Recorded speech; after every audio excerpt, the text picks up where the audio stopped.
Hallelujah, no? Sa ang Diyos, Espiritu, bay. Ang tao, gihimo sa dagway sa Diyos. Diba? No? Kung amanta din ta unggoy. Kung ba sa science, di kang gutag unggoy. Ay yung magtuwa na.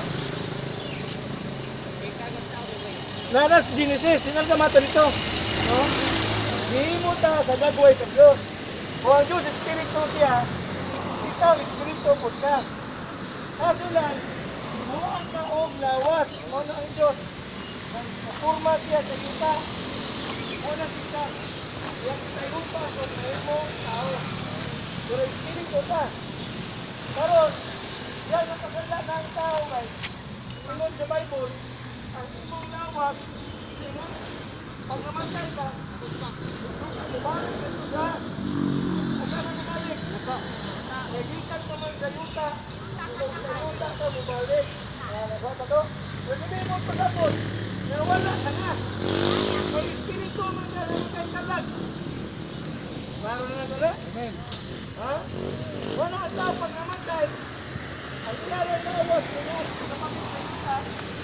Apa nangyakalag, kung magpunuo siya. Ito sa kinarian sa langit. Mali ako perming gisir ninyo dili. Ha?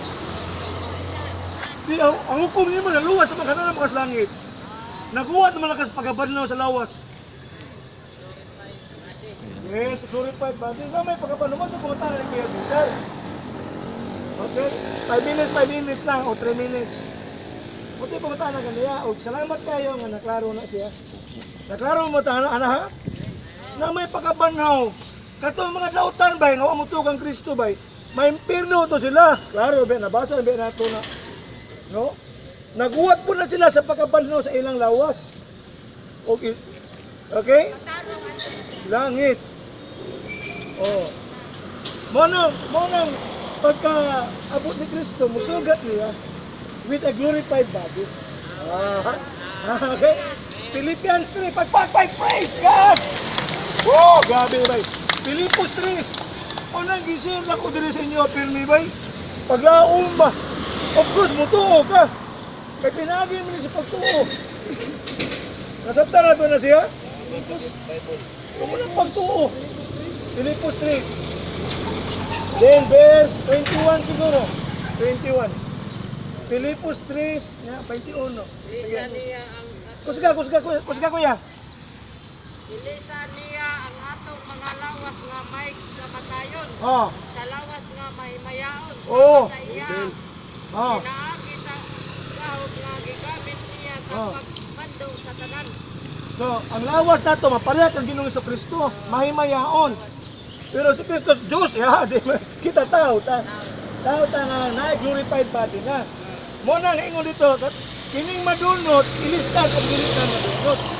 From mortality into mortality.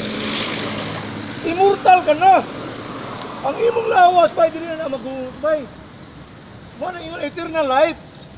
Buhi ka na magpakahangtod. Wala na sakit, wala na gutom sa Pilipos. Wala pa ganito, kana Pilipos na chapter 3 verse 21. Verse 21. Kita ni dire. Anak na mo. Baliktad ito. Hallelujah. Praise God. Ang klaro ta ha? Ha. Mundo kayo itong isang iyaw dili bay. Tama to orang.